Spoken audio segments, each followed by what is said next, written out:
কারণ আমার ওয়াইফ একজন ডক্টর, তোমাদের এলাকায় বসে, সে রুগী দেখে।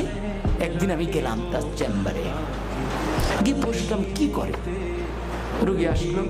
আর তোমরা আমাকে তো এখন একটু ফুলবাবু হিসেবে দেখছো, কারণ শারীরিক ফিটনেস অনেক উন্নত মানের বিদায় আমি অনেকক্ষণ আয়নার সামনে দাঁড়াতে হয়, তো ফলে একটু ফিটফাট হয়ে আসছি। কিন্তু আমি যদি জামাটা ছেড়ে দিয়ে রাস্তায় হাঁটি, সিম্পল টোকাই হোক, হ্যাঁ, তো আমি এই সুবিধায় তার পাশে গিয়ে বসলাম চেম্বারে। একটা রুগী আসলেন, হ্যাঁ কি হলো, আপনি এটা করবেন, লিখে দিল, শেষ, চলে গেল।